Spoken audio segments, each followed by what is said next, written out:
Flamengo perde a liderança temporariamente do Campeonato Brasileiro. Tite esboça time que vai a campo contra o Grêmio. Que história é essa, PQD? Vem comigo que no caminho eu explico. Saudação rubro-negra para a maior e melhor torcida do mundo, a torcida do Mengão. Vem chegando nessa manhã de quarta-feira, dia de véspera de jogo do Mengão, que eu não aguento mais. Estou em crise de abstinência, recheado de informações. Mas antes de mais nada, na humildade, pedir para vocês começarem a assistir. Deixa o like de vocês, não são inscritos? Se inscrevam, a inscrição de vocês ajuda bastante no nosso crescimento e também é super gratificante para o nosso trabalho. Nas outras plataformas, vocês que não nos seguem, passem a nos seguir. Tudo isso para vocês é 0800. Além de se inscrever, vocês ficam informados de tudo que acontece nos bastidores do Flamengo, né? Vamos para a notícia? Flamengo perde uma posição e Fluminense na porta do Z4. Vou trazer para vocês daqui a pouco a tabela atualizada do Campeonato Brasileiro após os jogos de ontem, terça-feira. O Botafogo venceu o Fluminense e assumiu momentaneamente a liderança que era do Flamengo. Já a equipe das Laranjeiras está na porta para entrar na zona do rebaixamento, na 16ª colocação. Assim como o Vasco, que tem os mesmos 6 pontos, mas uma partida a menos que os tricolores. A tabela é a seguinte: Botafogo é o primeiro colocado com 16 pontos em 8 jogos. Flamengo é o segundo com 14 pontos em 7 jogos. Para você ver como é importante essa vitória do Flamengo amanhã para ele voltar à liderança do Campeonato Brasileiro. Ele vencendo, ele vai para 17 pontos, né? O Bahia é o terceiro com 14 pontos e 7 jogos. São Paulo é o quarto com 13 pontos, 7 jogos. O quinto é o Atlético Paranaense com 13 pontos e 7 jogos. Sexto, Atlético Mineiro com 13 pontos em 7 jogos. O sétimo é o Red Bull Bragantino com 12 pontos em 8 jogos, né? Jogou ontem. Oitavo é o Palmeiras com 11 pontos, 7 jogos. Nono é o Internacional, 10 pontos, 5 jogos. Décimo Cruzeiro com 10 pontos, 6 jogos. 11º Fortaleza, 10 pontos, 6 jogos. 12º Juventude, 10 pontos em 7 jogos. 13º Grêmio, com 6 pontos e 5 jogos. Ele está aí com 3 jogos a menos por causa do problema que houve lá no Rio Grande do Sul, essa catástrofe aí natural, né? 14º Vasco, com 6 pontos em 7 jogos. O Vasco joga hoje. 15º Corinthians, 6 pontos e 8 jogos. O 16º Fluminense com 6 pontos e 8 jogos. 17º Criciúma com 5 pontos e 5 jogos. 18º Atlético Goianiense, 5 pontos em 8 jogos. 19º Cuiabá com 4 pontos em 7 jogos. E o Vitória aí vem 20º com 3 pontos em outros jogos. Vou trazer para vocês os resultados dos jogos de ontem. Atlético Goianiense 2, Corinthians 2. Corinthians estava ganhando de 2-0, cara. O timezinho ruim esse do Corinthians, hein? Tá complicado. Tá complicadíssimo. Juventude 1, Vitória 1, Botafogo 1, 0 Fluminense e Red Bull Bragantino perdeu por 2-1 para o Atlético Mineiro, né? Então essa daí é a tabela atualizada de momento do Campeonato Brasileiro após os jogos realizados ontem, terça-feira. Empresário volta a oferecer Claudinho ao Flamengo e o clube avalia nova investida no meio atacante de 27 anos. Na última janela de transferência, o Zenit definiu o valor de transferência em 25 milhões de euros, cerca de 144 milhões de reais. Informações aí de Vene Casagrande. O Flamengo tentou contratar Claudinho e não teve êxito. Sabemos que o Flamengo e o Zenit não têm uma boa relação, principalmente porque o Flamengo deu com a porta na cara deles algumas vezes. A última foi com o Pedro. Eles tentaram contratar Pedro, o Flamengo não cedeu. Tentou contratar Bruno Henrique, Flamengo não cedeu. Tentou contratar outros jogadores do Flamengo, Flamengo também não cedeu. E depois, quando o Flamengo quis aí contratar o Claudinho, não conseguiu. Eles colocaram muitos empecilhos e depois ainda vieram zombar do Flamengo nas redes sociais. Não sei se vocês se recordam, né? Sendo assim, eu tive informações de dentro da Gávea, de uma pessoa de dentro da Gávea, que essa especulação aí de empresário ter oferecido o Claudinho não é verídica. Eu não estou desmentindo Vene Casagrande, ele tem as fontes dele. Eu tive essa informação fidedigna de que o Flamengo não tem interesse nenhum em Claudinho e que também o empresário dele não ofereceu Claudinho para o Flamengo. É sempre aquelas especulações de 6 em 6 meses. Claudinho, o Wendel, Oscar, estão sempre jogando esses caras na conta do Flamengo aí. É só chegar próximo à janela de transferência. Então, com relação a Claudinho, não tem nada com relação a isso, né? Mudando aqui de assunto, Flamengo e Fluminense fizeram uma cartilha para os seus funcionários que trabalham lá no Maracanã. Ó, cartilha para os funcionários do Maracanã. Flamengo e Fluminense vetam tatuagens e piercings aparentes e exigem barba feita, uso de desodorante e perfume somente com essência discreta. Os jogadores podem se encher de tatuagem, os jogadores podem piercing, pode o que quiser. É complicado. Eu acho isso aí uma atitude discriminatória. Nem nas Forças Armadas mais proíbem o uso de tatuagem. Então, aqui, ó, o documento diz que funcionários têm apenas uma única oportunidade de causar boa impressão ao torcedor ou visitante. Fecha aspas, é o que diz essa notícia aí do GE, tá? Então, mudando aqui de assunto, vamos falar agora sobre Felipe Luiz, cara, que foi aí alçado ao cargo de...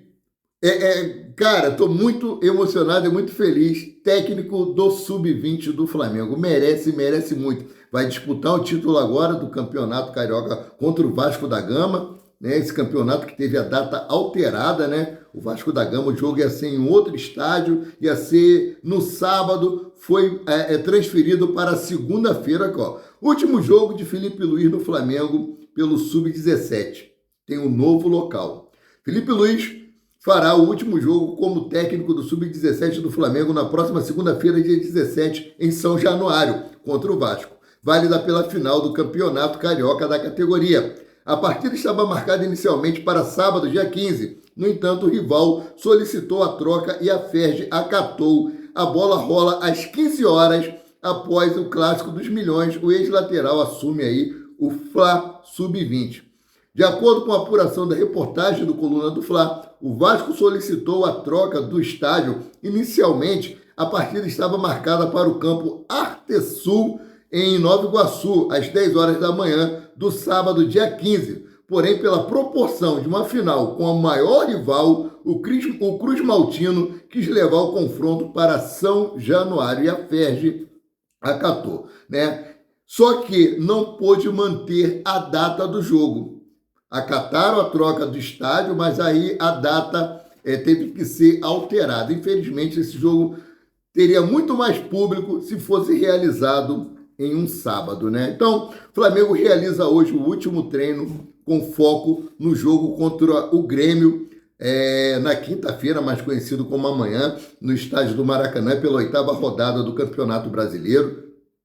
Jogo que eu já falei, é um jogo muito importante para o Flamengo reassumir a liderança do Campeonato Brasileiro. Sabemos que o Flamengo vem aí com 7 desfalques, são jogadores cedidos às suas seleções, né? Seleção chilena e seleção uruguaia, e temos mais 2 jogadores lesionados.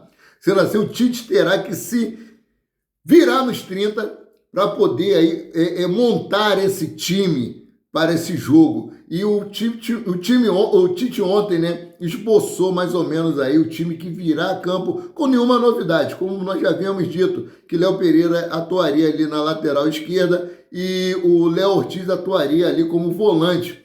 Ah, mas por que não coloca o Gerson como volante? Cara, a gente sabe que o Gerson como volante, ele não produz bem, né? Ele não é muito bom na marcação. Ele é bom onde ele está sendo colocado ali, mais caindo pela direita, dando o respaldo ao Wesley, para o Wesley poder subir mais e apoiar o ataque. O Wesley eu não gosto muito dele. Apreciei muito mais o Wesley, mas no momento está sendo difícil a gente conseguir enxergar o Wesley como um jogador promissor, hoje, no momento. Ele pode vir a ser, sim, um grande jogador, um grande lateral direito, mas no momento ele peca em fundamentos simples.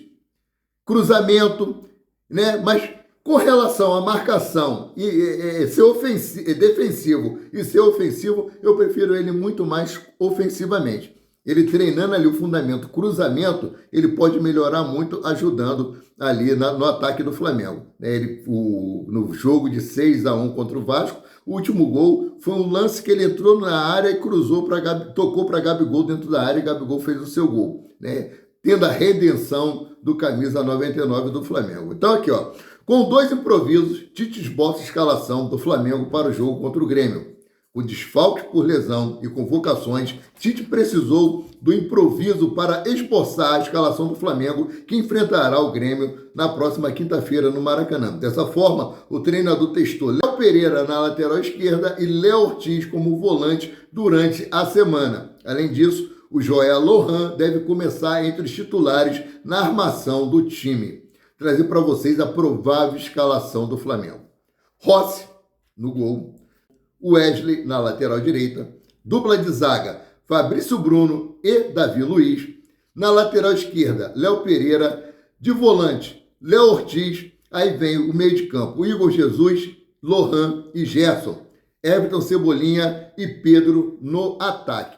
O pessoal já está reclamando, o time nem entrou em campo, o time nem jogou, eu já vi muita gente reclamando, o Tite está querendo inventar, o Tite... Gente, são... José Ricardo, né? Já estou chamando o Tite de José Ricardo. O cara tá com 7 desfalques. 7 desfalques. Mas por que não pega um garoto da base e coloca na lateral esquerda? Porque não... É um jogo muito importante. Você não pode pegar um garoto da base e queimar o garoto. Você tem que ter jogadores experientes dentro de campo, né? O Guardiola joga com 4 zagueiros, é um gênio. O Guardiola é um gênio. Aí Tite é um professor Pardal, né? E está fazendo isso não é porque ele quer, pela necessidade do momento. É a necessidade do momento. Não tem peça de reposição para essas posições no momento. Nós temos aí o Beijinho, que está lesionado. Nós temos o Matias Vinha, que está na seleção do Uruguai. Vai fazer o quê? Nós temos aí o Eric Pulgar, que está que é o volante. Aí nós temos o que está na seleção do Chile. Aí tem o Alan, que está lesionado. Vai fazer o quê? Vai fazer mais o quê? É isso aí. Nós temos que torcer, apoiar e acreditar que o Flamengo pode obter um bom resultado aí com esses jogadores, né? Então, mudando aqui de assunto, Flamengo está a cerca de 50 milhões para bater a meta de vendas, né? Vou trazer para vocês o que já entrou no cofre do Flamengo. O clube ainda não coloca em suas contas 4 milhões de euros que o Inter de Porto Alegre pagará por Thiago Maia. O clube estipulou aí como objetivo a arrecadação de 103 milhões como saída de jogadores. Até o momento, a transferência realizada em 2024 garantiu a entrada de 48 milhões e 300 mil reais. Faltam um pouco mais de 50 milhões para isso. A maior venda foi a de Mateuzinho, que rendeu 21,48 milhões, segundo o clube divulgou aí no balanço trimestral. Santos custou 5 milhões ao Fortaleza e André, né, vendido à Estrela Amadora, saiu por 2 milhões e 800 mil reais. A venda do zagueiro Otávio, do Famalicão, para o Porto por 12 milhões de euros, também garantiu aí uma importante injeção financeira ao Flamengo, que ficou com 30% da transação, ou seja, 19 milhões de reais. Então o Flamengo aí, né, estamos no meio do ano e já está perto de bater a meta de venda de jogadores. Vai conseguir isso aí fácil nessa janela de transferência do meio do ano, né? Pedro comemora boa fase no Flamengo, mas ainda não se vê no melhor ano do clube. Eu vou trazer o porquê disso aqui, né? Pedro é um cara muito pé no chão. Esse é rubro-negro de corpo e alma. São 21 gols em 26 partidas oficiais até o momento, mas Pedro ainda não se vê em melhor ano pelo Flamengo. O atacante olha com carinho para 2022 e aposta em gás extra para superar o ano em que conquistou Libertadores e Copa do Brasil e ainda disputou a Copa do Mundo. Vamos para o que disse o nosso camisa 9 aqui? Abre aspas. Todo mundo sabe da minha trajetória aqui. Tive momentos bons e momentos ruins também. Mas, sem dúvida, tudo serviu para eu amadurecer. Hoje, eu sou muito mais maduro do que quando cheguei ao Flamengo em 2020. Está sendo um momento muito bom, mas vai ser coroado se ganhar os títulos que estamos pela frente. 2022, por enquanto, fica sendo o melhor ano pelos títulos da Libertadores e Copa do Brasil. A gente espera que seja melhor do que foi aquele ano, conquistando o que vier pela frente. Sabemos das dificuldades que vão ser os campeonatos, mas quem joga no Flamengo tem que ter essa visão de buscar os títulos para coroar um grande ano. Vem sendo um trabalho muito bom junto com a comissão técnica e o professor Tite. A gente vem crescendo, evoluindo a cada jogo e isso é notório, fecha aspas, disse o nosso camisa 9 aí. Boa sorte para o Pedro, que ele continue balançando a rede dos adversários, continue aí trazendo bastante alegria para a nação rubro-negra. Amanhã deve ser cantado a música que foi feita para ele, ele merece muito e muito essa homenagem, né? Mudando aqui de assunto, né? Para fechar a matéria, Pulgar joga por 93 minutos e ajuda o Chile a vencer Paraguai em amistoso preparatório para a Copa América. O Chile, comandado aí por Éric Pulgar, finalizou de maneira brilhante as preparatórias para a Copa América. No último jogo de preparação, antes do torneio, a equipe liderada pelo meia-campista do Flamengo derrotou o Paraguai por 3-0 no Estádio Nacional de Santiago do Chile. O jogador número 5 do Flamengo foi escalado como titular e permaneceu em campo por 63 minutos. Conforme relato da plataforma SofaScore, Éric Pulgar recebeu a nota 6.8 e o meia-campista tocou na bola 42 vezes, acertou 92% dos passes, 34 dos 37 que ele fez, realizou um lançamento longo, venceu 3 dos 4 duelos disputados no chão. Além disso, o jogador do Flamengo sofreu uma falta e fez 2 desarmes e uma interceptação. Pô, excelente notas e excelente score dele dentro de campo, cara. Muito bom mesmo, muito bom. Sendo assim, eu fico por aqui, voltando a qualquer momento com mais notícias sobre o rubro-negro, o mais querido e mais amado do Brasil e do mundo, o Clube de Regatas do Flamengo. Saudações. Dá tchau para a nação rubro-negra, caramelo. A gente vai pra rua, né? Tchau, tchau, galera. Agora é hora de levar o caramelo para passear.